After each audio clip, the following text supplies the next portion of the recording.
Okay, so here we are. Transmigration of souls, reincarnation. I have to tell you, I never really thought I was ever going to give a class on this. This is, I'm not the Mr. Mystic, um, and this subject is subject which it do doesn't sort of fit with my natural, I guess, religious tendencies. However, it is a fascinating topic. And this is really an intellectual history, which means our job here is going to be to look at the origin of this idea and how it develops. We are really the end of our development. We're not doing everything on this. There is a stage even after the end of where I get to in this lecture. And the reason that I'm not doing that, first of all, it's a small miracle that I'm able to cram this all into one lecture. But the real reason that we're doing this is because this subject becomes a very central subject in the lives of the heroes that we've been looking at these last several weeks, which are the Gerush Sfarad, those who are the generation after the expulsion from Spain, a very creative, very remarkable generation.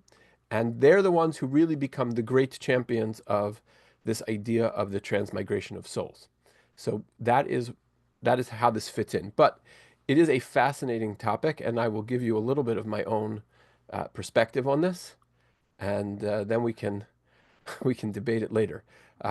Joked with someone beforehand and said, "Okay, well, you'll find out who you really is your origin of your soul." Um, I uh, I will tell you from the outside, if that's what you're looking for here, I have a lot of disappointment for you. I will be very, very unlikely you will identify your origin. We might be able to eliminate some choices, but I'm not sure we're going to get to exactly who you were in a previous life. So let's get started.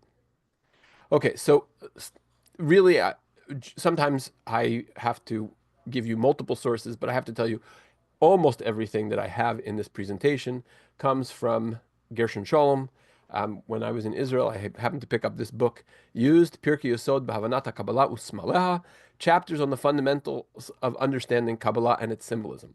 And he has a full chapter on the transmigration of souls, and pretty much I'm following his course of not only is the information, but it's really structured relatively parallel to what Gershon Sholem puts in there. But there's a whole section of the article beyond where I get to today. Maybe when we get to the Hasidim, we'll deal with them.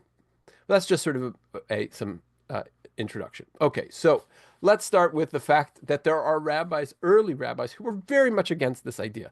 Saadia Gaon is a very early opponent, and here I get to show a little family pride. This is my grandfather, Rabbi Dr. Samuel Rosenblatt. And you can see this is the Yale Judaica series, volume 1. So he was a great linguist. Saadia Gaon wrote in Judeo-Arabic. My grandfather was able to translate from Judeo-Arabic, and he translates the Saadia Gaon's Emunot V'Deot, the Book of Beliefs and Opinions. And in this book, in the Beliefs and Opinions, in the chapter of the soul, he writes, "Now I deem proper to append to these observations a reference to the point of disagreement existing among those who differ about the nature and substance of the soul." Um, Hold on, I have to let a couple more people in. Forgive me. It's part of the dual duty here. Substance of the soul, who have express themselves in regard to fate after death. For I find that those who assert that it is a material thing of airy or fiery substance, and most of those who affirm that it is an accident, all maintain that the soul decomposes and disintegrates and disappears. Those again who are of the opinion that it is derived from spiritual beings, or from its creator only, or from him and something else, or from two principles existing since eternity, maintain unanimously that the soul returns after death to the source from which it originated. Meaning the soul goes back to God. That's it. Done. You live a life, you have a soul. After death, it returns where it originated, to God. Um, and then he tells you, yet I must say that I found certain people who call themselves Jews professing a doctrine of metempsychosis. That's just fancy English for reincarnation, which is designated by them as the theory of the transmigration of souls. What they mean thereby is the spirit of Reuven is transferred to Shimon and afterwards to Levi and after that to Judah.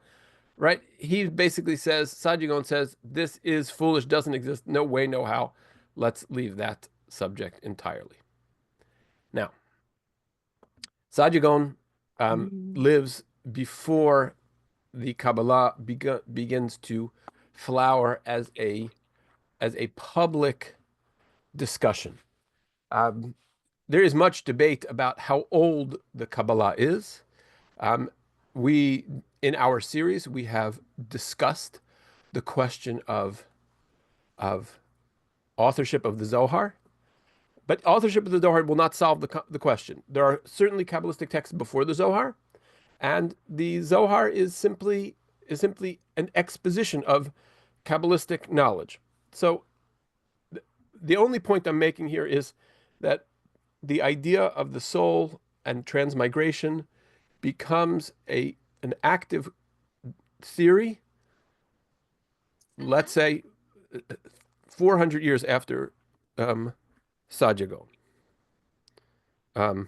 That's so funny that Siri thinks I was talking to her. Okay, now to the Zohar. If you ever tried to translate the Torah, especially the part in Bereshit which talks about Shabbat, and the English translation seems to be, and it was inspirited, right? So this idea of Shabbat v'nafash, the Zohar understands milamed shemisham parchim kol hanashamot shne'emar Shabbat v'nafash. From there, all the souls come ad le'elef dor, to 1,000 generation.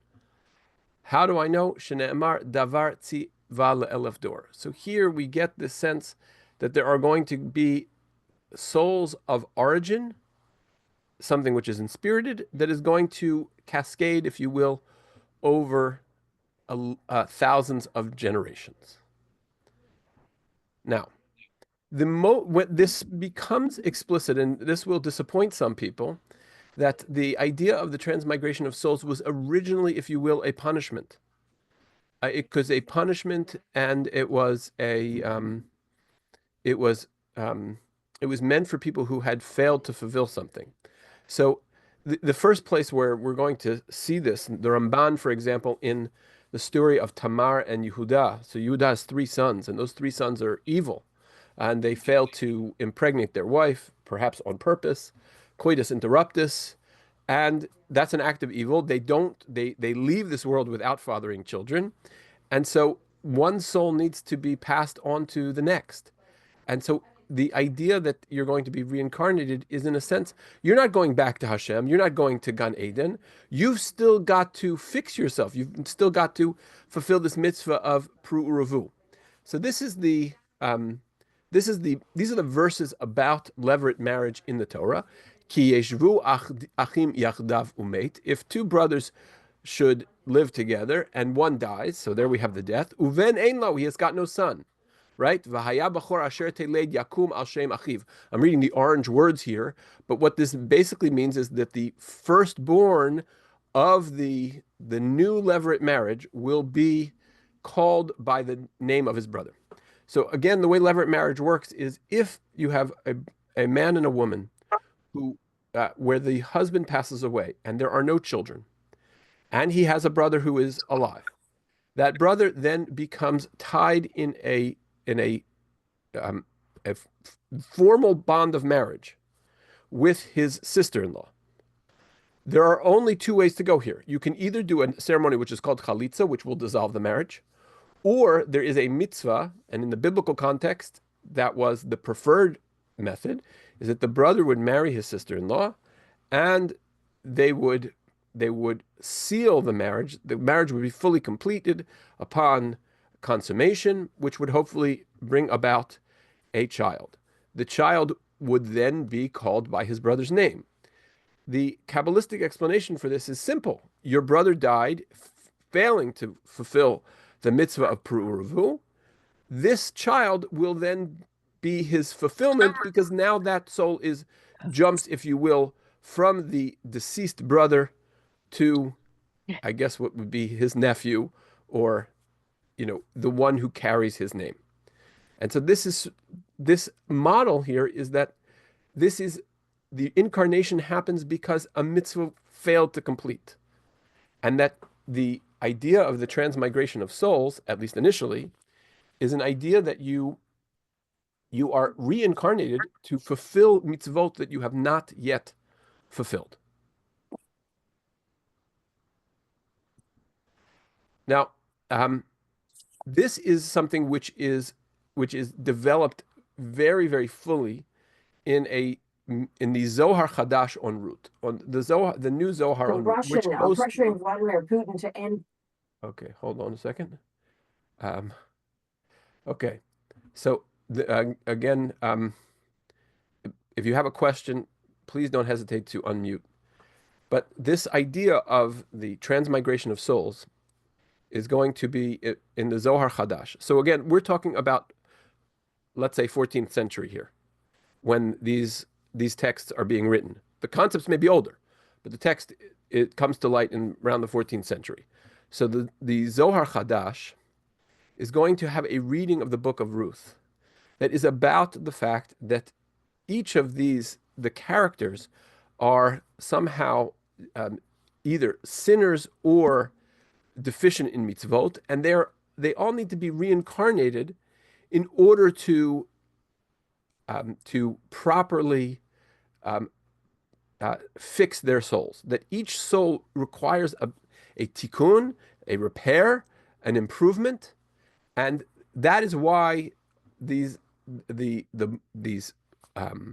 the husbands of Ruth and Orpah die, and Naomi, who talks about her body being mar. So this particular quote is very hard to sort of. This is a very long text. It's very hard to um, um, distill it, but I just took you one quote because I feel like these are very novel concepts, and it's good to see that they actually come from texts that you could hunt down on your own.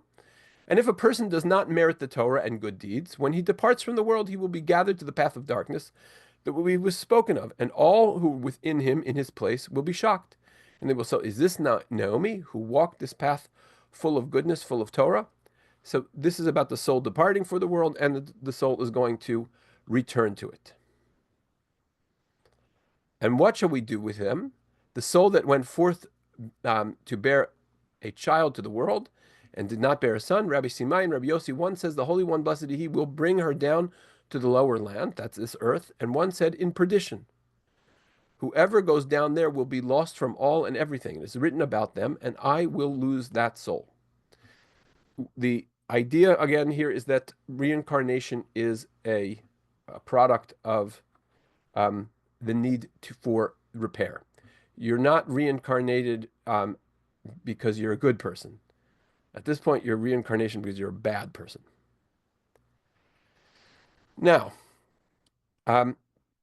we do find, as the later texts of the Zohar, the Raya Mehemna and others begin to deal with this, we see that there are certain heroes, there are some heroic souls that come back over and over again, not as a punishment, but in a sense because the world needs them. And this, the one which is perhaps most famous amongst these, is going to be Moshe Rabbeinu. You'll forgive my Michelangelo version of Moshe here. I was told once, by the way, that the horns on his head were meant so that when the light streamed in from behind him, it looked like he had rays of light. It's a kind reading, but anyhow. And this is what Moses says. It says, "Vayit aber Hashem bi lema'anchem." So the word "vayit aber" means God became pregnant with me. Vayit aber, and it means also avar means to pass over. In this particular, the literal meaning here is that God became pregnant with anger. He was very angry at me because of what you, the children of Israel, did. But the Zohar Chadash is reading that word differently. It's reading this word as pregnant, as passing over. And so what it means here is, this is, he said, Hachasod ha'ibur. This is the secret of pregnancy. Raya Mehemna means the faithful shepherd. That is Moses.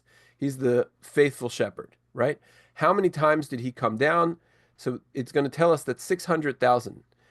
He came in incarnation, and because of this, the Holy One, blessed be He, made redemption dependent upon Him. So there's a specific. The 600,000 is a reference to the entirety of souls. The total number of souls is understood to be 600,000. And Moshe Rabbeinu, in a sense, has a connection to those 600,000 souls, and so he is forced, in a sense, to return to redeem us in different times. But the rest of us, by the way, it would appear that there's a derivation from the book of Job. I didn't give you the Hebrew this time. The Hebrew in Job is particularly difficult. But the English translation is truly God does all these things 2 or 3 times to a man to bring him back from the pit, that he may bask in the light of life. So you have 2 or 3 chances at that reincarnation to fix your life. This is a Renaissance picture of Job suffering. So there's a lot of theology in Job as the various people who visit Job try to explain to him why he's suffering. So this comes up in that context, but this idea is sort of taken in isolation that 2 or 3 times, the idea is that that's the maximum number of times you're going to be able to do that. But going back to the heroic souls, there are certain heroic souls which are going to come back over and over again. And first Adam is one of those souls, as are Cain and Hevel, Cain and Abel. So the Zohar is going to identify Cain with Yitro, and because Yitro is referred to as Chever HaKeni, right? The friend of the Keni. So Cain and Cain Keni. So here we have Yitro as a Keni, and don't forget Cain is a shepherd, right? So Yitro is a shepherd. Moshe is going to be um, is going to be. I'm sorry, Cain is the farmer. Hevel is the shepherd, and Moshe is the shepherd.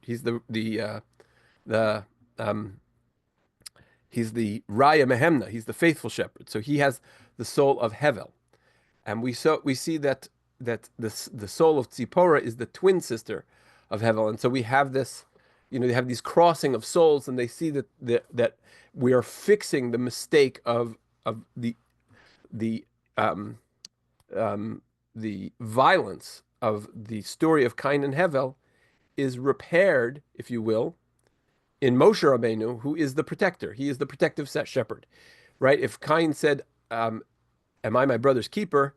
Moshe was, in fact, right. Vayifen kovacho vayarki and ish. He looked back and forth and saw there was no one, and he's protecting his fellow man.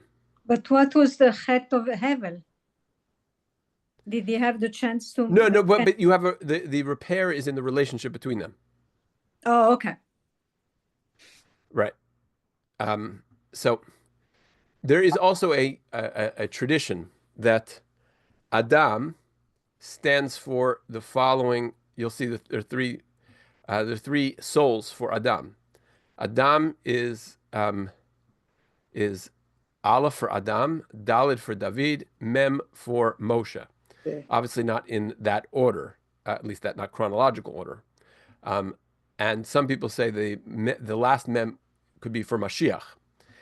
There's a very strong tradition that David HaMelech was supposed to die when he was born. Adam HaRishon is 930 years old. Adam gives 30 years of his life to David.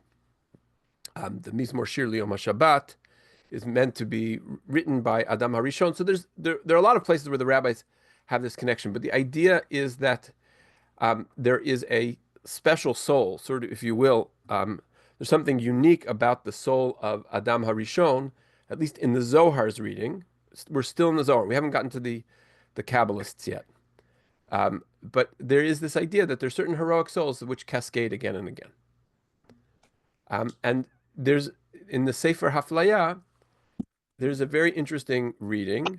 By the way, this picture of Adam and Eve is can be found in the Kaufman Rambam, which is, I believe, in the British Library.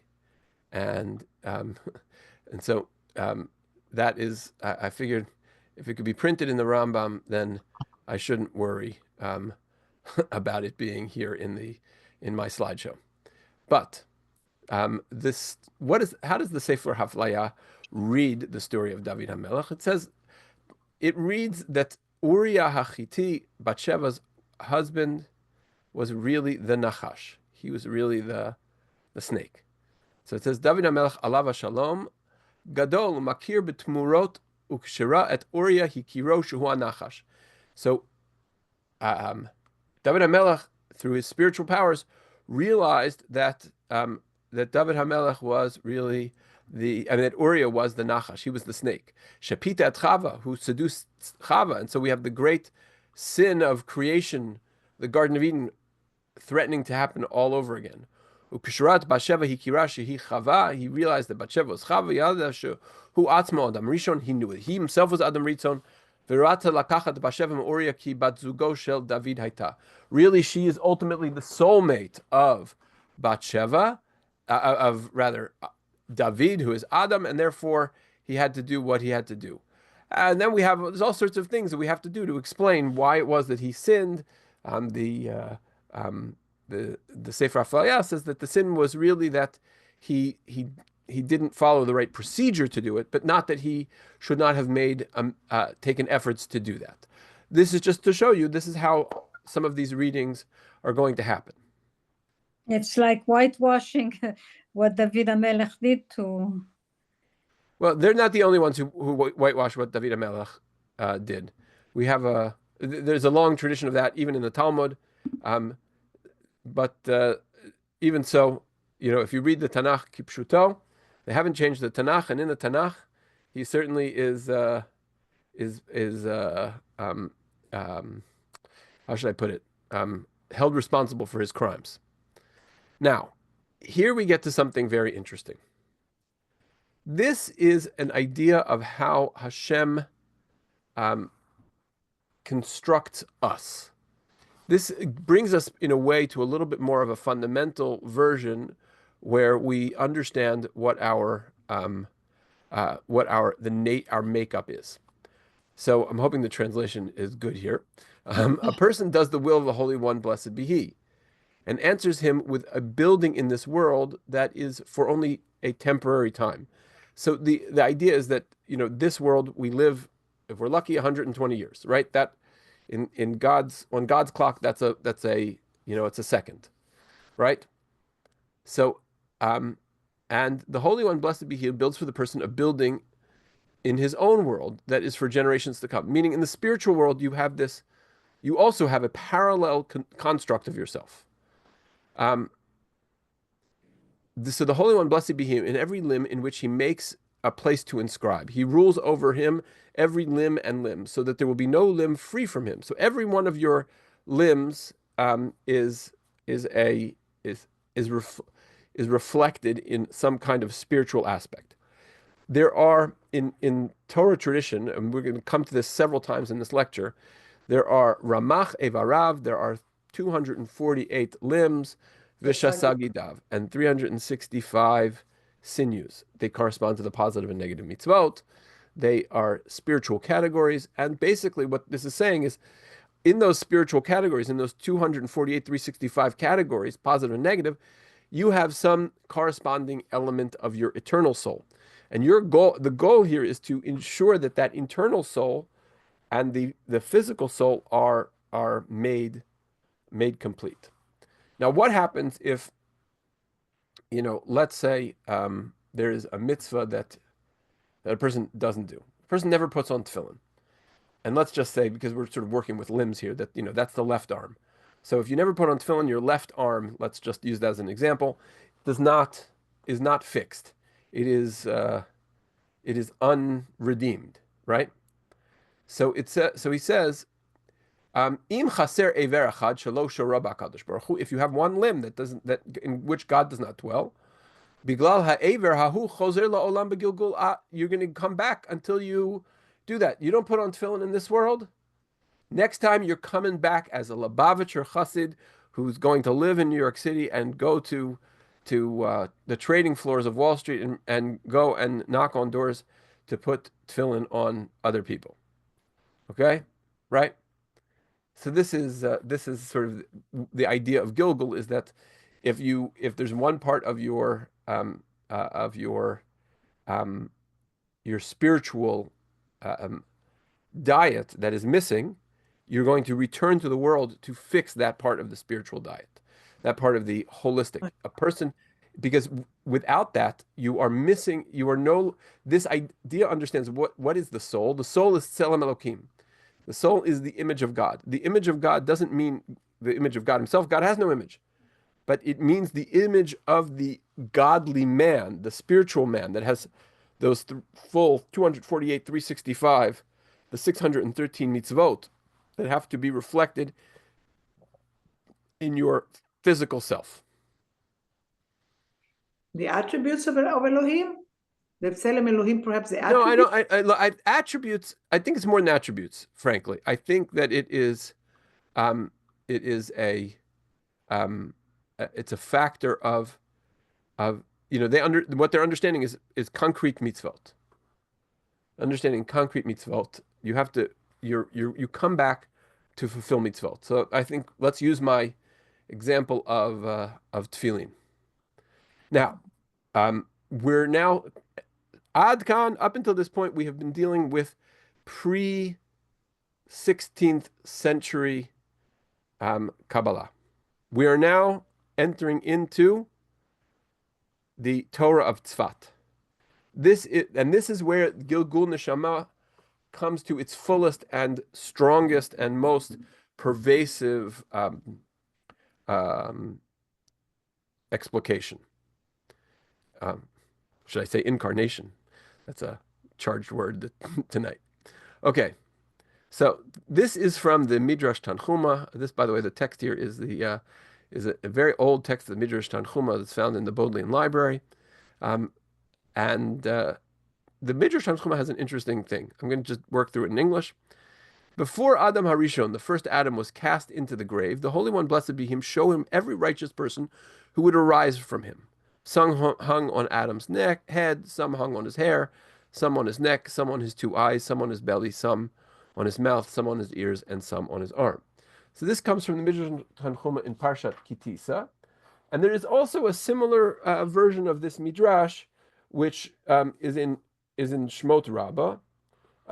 And the one in Shemot Rabbah says that all the souls came from first Adam. Now, all you have to do is whisper the word Adam Harishon to the Ari, and you're going to get one very clear reference, right? For him, the entire creation story and the crisis of creation, the breaking of the vessels, the distribution of light, the hidden sparks, all of that is really tied into the idea of Adam Harishon. And so everything we're going to see is going to be sort of a derivative of taking Luriana Kabbalah and putting it into Adam Harishon. Now, this is where things get very important. The fragmented souls are a result of the failure of Adam HaKadmon. So what we're going to see is, in the Ari's understanding, a lot of the souls are become displaced. We're going to see in just a few moments the complicated way in which the Ari understands how the soul is composed. Much more complicated than anyone previous. But that all is part of this idea of trying to understand the soul in terms of this crisis of Adam Kadmon, this crisis of first man, and the creation story, and the breaking of the vessels.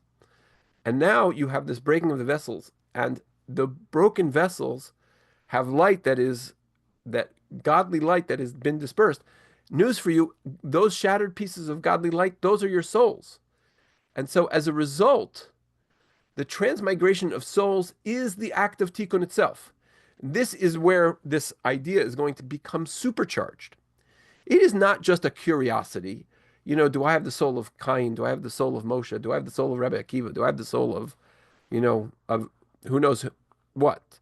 The idea is that your soul is part of the displaced light of the act of creation. And it is trapped in a very imperfect, klipa-filled place. Your human body with all of its urges and needs and all that kind of stuff, right? And so the idea that you have a soul that needs fixing, this is not just about whether you personally want to go to heaven or hell. This is about, are you preserving the earth? Are you fulfilling the mission of creation? That is what is at stake here with Adam HaKadmon. I just want to point out on the right, I've come to find that my images for these slideshows are going to be the Ilanot HaKabbalah. So you don't have to work that hard to see the attempt to build the picture of a person out of this Ilana Kabbalah, right? Yes. Mhm. And this was not accidental. The idea is that your physical body is going to be a reflection of a spiritual parallel.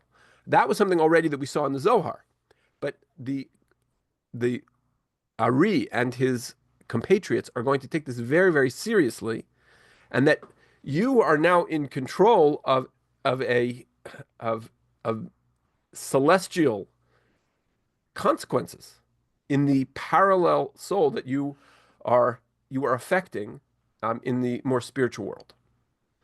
Now, here, the just to give you a sense of the complexity, the Ari understands that there are 5 parts to every soul. Sometimes it's referred to in Kabbalistic literature as Naran Chai. Nefesh, Ruach, Neshama, Chaya, Yechida. So each one of these different types of souls also exists in in the in the 5 different dimensions of the Kabbalistic emanation structure. The Kabbalistic emanation structure um, has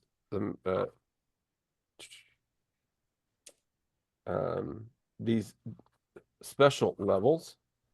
The levels are the world of there's Ein Sof Atzilut, the hold on.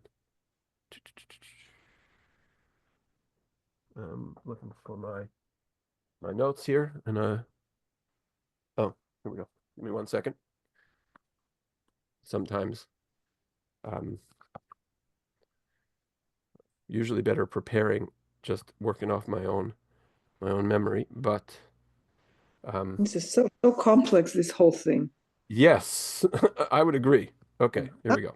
I'm in the camp of Sadia Gaon. All right. You'll see though, I'm going to make my best case for these Kabbalists. Okay, here are the 5 worlds. Adam Kadmon, that's first Adam. So really there's Ein Sof at the top, Adam Kadmon, first Adam, Atzilut, which is the sort of the first dimension of spirituality. Then you have Olam HaBriyah, the world of creation. This is where God's throne would sit. Then you have Olam HaYetzirah, the world of formation. That's where the angels sit. And then we have where we are, humans. We're in the Olam HaAsiyah. We're in the world of materiality. So every soul is made up of these 5 lights or soul qualities, which are reflections of the emanation. It should say Ein Sof. Gosh, the autocorrect here kills me. The structure of reality and the soul are parallel. That's the important part. The structure of real. Now, you have, when you take these 5 and you match them up with the other 5, you're going to get many, many, many permutations, which works for the Ari, because that's sort of what creates the diversity of souls and the diversity of people. And you're going to see that each one of these are going to move through a whole cascade of things. So you have Adam HaRishon, you have first man. He's sort of the well of all souls. That's the single soul at the beginning. Then, as we said, you have the Taryag mitzvot, the 248, 365 limbs and sinus that equals the mitzvot. Then this is where it's going to get super complicated. Then you have the Shorashim Aktanim. You have smaller roots. That's the root soul. And you might think of this as, the leg. There's a whole set of souls in the leg, and there's a whole set of souls in the toe, if you will. And we are all sort of connected to a family of that. But we'll see something very interesting about those soul families, because right now what you're thinking is, oh, okay, I've got a twin brother. He must be from a similar soul, right? Maybe I'm from the same soul as my mother. Somebody said to me today, your son called me, and I thought that he was you because you have the same voice. And the assumption would be, me and David have this, we're from the same root soul.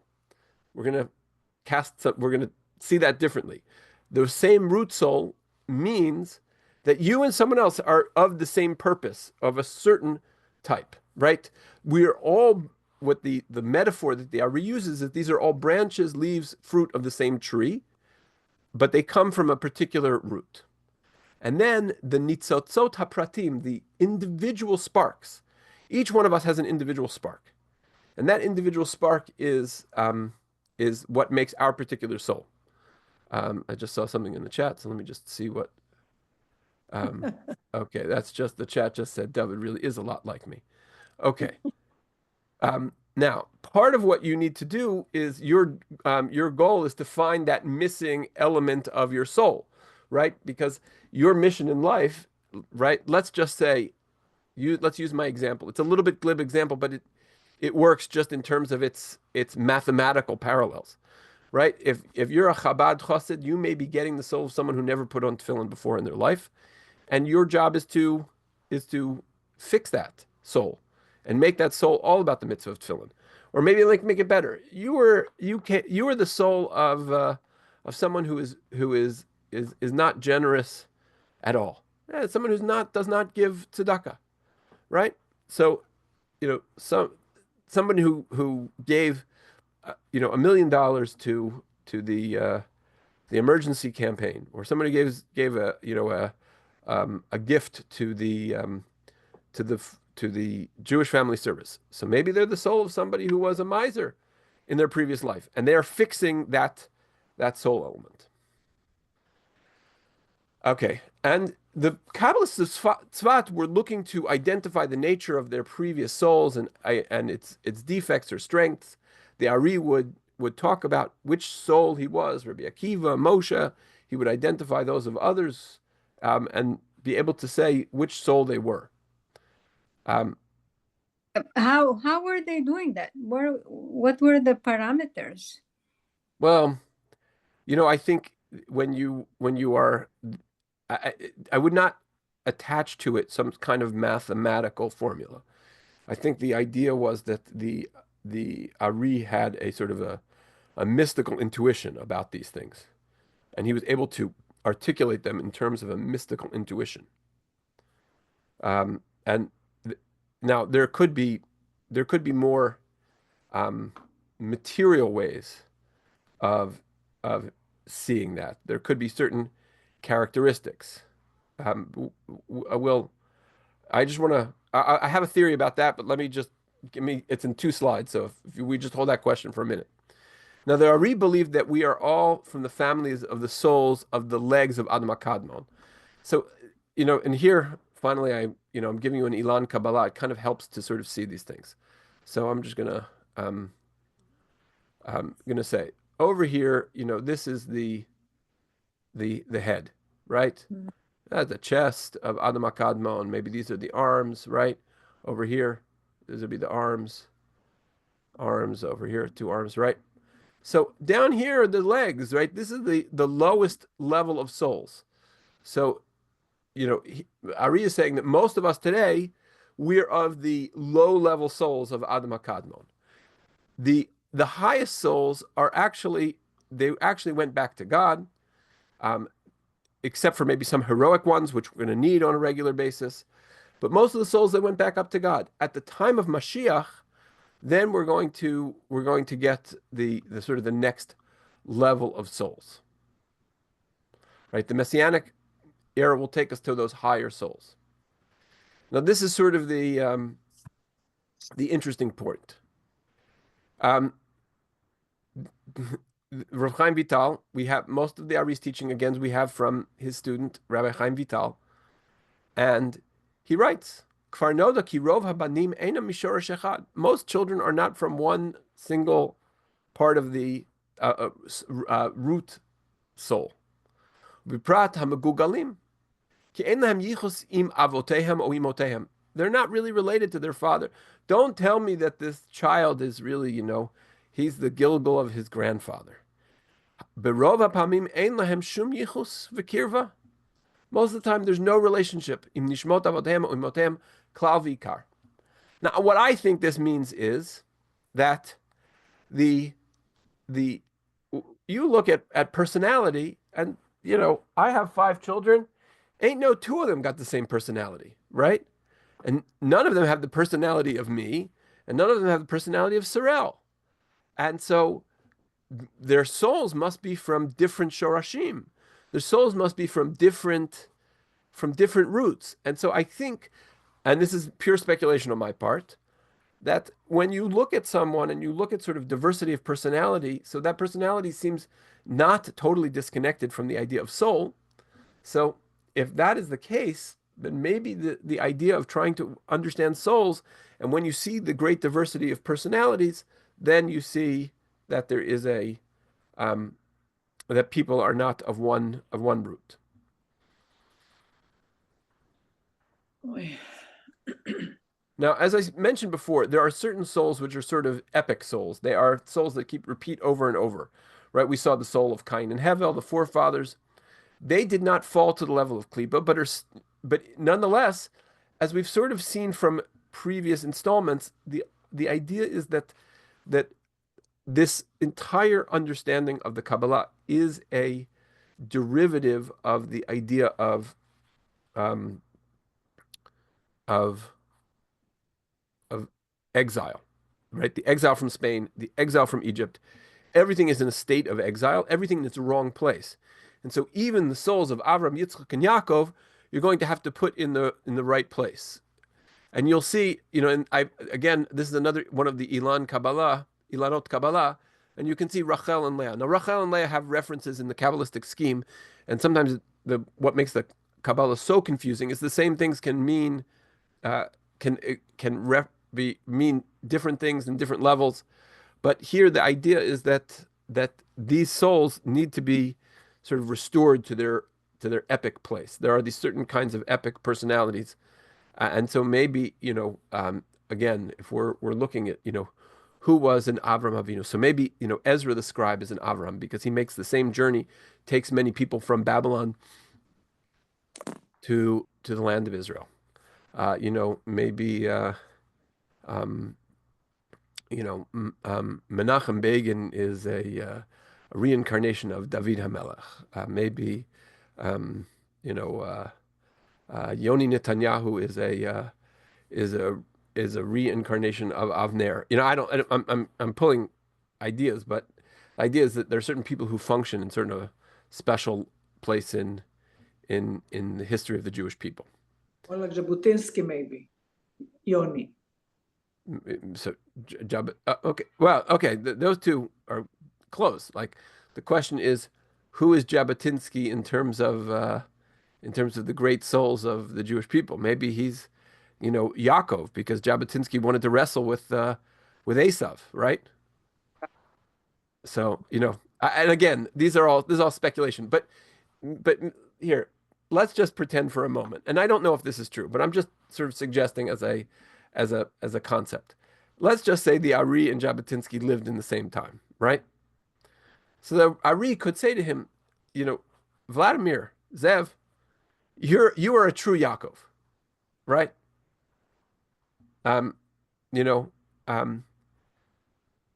Weitzman, maybe he would have said is a Nehemiah, right? Because he was a great statesman.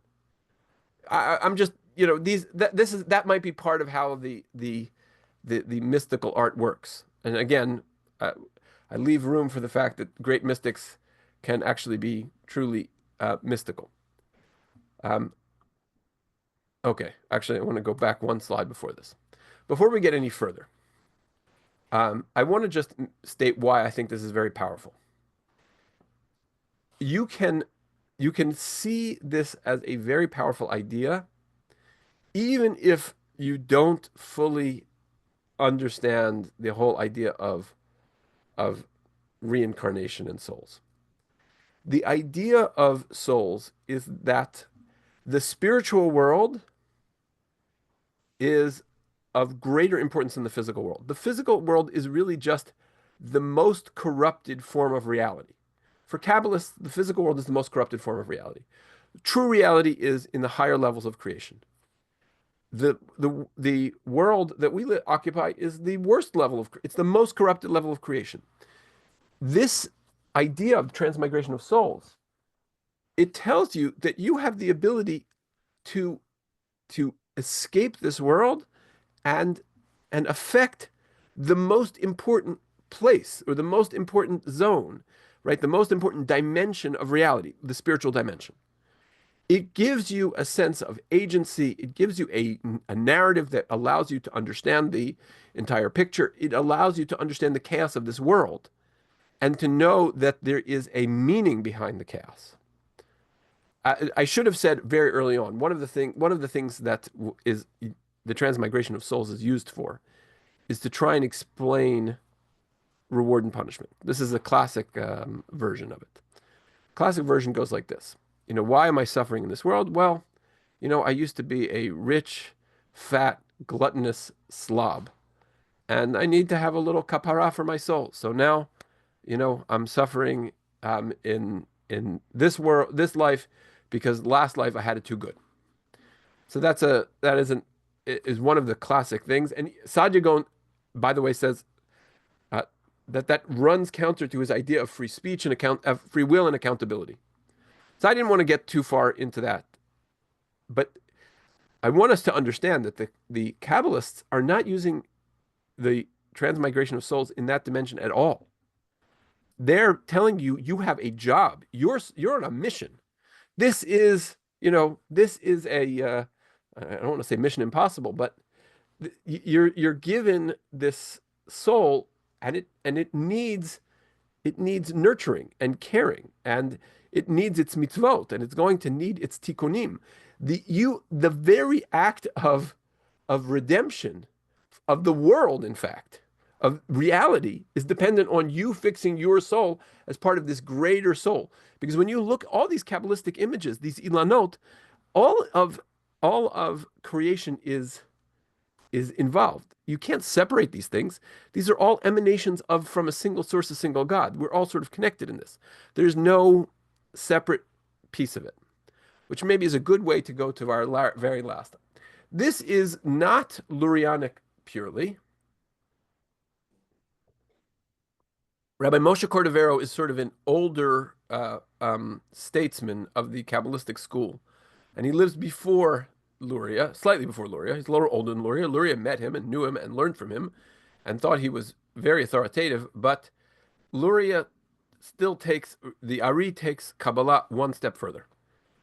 And but I think Cordovero's makes a point. I mentioned this in a drasha a week and a half ago, and it's a very, very powerful idea. The idea is that the soul, you don't have like a single soul. We tend to think like I get a soul in a package. It is, it's like a spiritual glass egg. It's one thing. And Cordovero says, no, no, no, no. There are many souls, and they're made up of a collage of pieces. And you have in you the soul of every other person, and every other person has your soul in them. And he says, Kol Yisrael heim she'er basar elu im elu. They are the one flesh, one of the other. Mipnei she'aneshamot kulot yachad. All of the souls are one. Yesh bazeh chelik mizeh. My soul has a little bit of Bibi Netanyahu's soul, and a little bit of Yoav Galant's soul, and a little bit of Ichves, Adam Sandler's soul, right? I got a little bit of that, all of them in me, right? Then they have me in them. You should know. I've won a couple Oscars on that basis, right? I've got some Nobel Prizes on that basis, right? A person must be interested in another's welfare, and the kvodo yechaviv alav kishalo should be shalo with an olive, with a vav rather. His honor should be like your own. Sharihu mamash, because shehuhu mamash, he really is you. Mitam zeh, For this reason, Yitzavenu va'avta l'recha kamocha. Hashem commanded us, love your neighbor as you love yourself, because that's not a fiction, that's a reality. Each of us has a soul of the other in it. And when we embarrass someone else, we embarrass ourselves. Right? This reality is all created together. So I find this a very powerful idea of Rabbi Moshe Cordovero in terms of sort of tying the whole picture together. That for him, the transmigration of souls is not so much that you are the soul of one or two people, but you are a collage of souls, and that you have many souls in you, and you have much fixing to do. And more importantly, your soul and everyone else around you souls are interconnected, and you But need to start sorry to feeling it. interrupt. Okay. Go ahead, Ruth. It seems to me like he talks about contemporary souls, not Yes, he in the does. past, right? It's so the concept is a bit different. Well, it is and it isn't because the souls are recycled, Okay. Okay. right? It So also that, works very well with כל ישראל ערבים זה בזה. yes, he uses. I mean, I didn't give you the whole quote, mostly because I had a lot of trouble. For some reason, taking quotes out of Adobe Acrobat is really difficult. But here, this is from the Tomer Devora. He writes, "Hinei Hakadosh Baruch Hu mitnaheg im Yisrael b'derech zeh. Lomar ma'aseh li Yisrael v'hem krovai. What am I going to do with Israel? They are my close ones. She'er bisar li imahem. They are of my own flesh. Shehem batzug lakadosh baruch Hu. They are the part, the spiritual plus one, the spouse of Hashem. And he specifically quotes. Yeah, he says, "V'chein mitam zeh kol Yisrael arevim zeh lazeh." For this reason, everyone is the guarantor for another. Mipnei shemamash yesh b'chol echad chelek echad michavero. There is in each one a piece of his friend. So Why people are fighting all the time? Well, see, I think that's Cordovero's, because we're not studying enough Tomer Dvorah. By the way, this is a Tomer Dvorah from the this particular one is from the library of the Eitz Chaim synagogue or Eitz Chaim yeshiva in Amsterdam. So just shows you how where these things end up. That's for the great Portuguese synagogue had a yeshiva in the. It was built like the Beit HaMikdash, so the outer walls had a yeshiva in them. So does this apply only to the souls of Am Yisrael? This is where it's an interesting. So some say this refers to the souls of Am Yisrael. There's a whole debate amongst the Kabbalists. Is this only true of the souls of Am Yisrael? Some say yes, only Am Yisrael. And some say no, for the non-Jews, there's the Sheva Mitzvah B'no Noach. But the Cordovero seems to be referring only to the Jews. So how do we interpret Cain's statement or question, am I my brother's keeper? Ignorance. Right? So that's what we've been trying to fix ever since. Right? That's part of the accident of creation. We are the brother's keepers. Yes, we are. We are.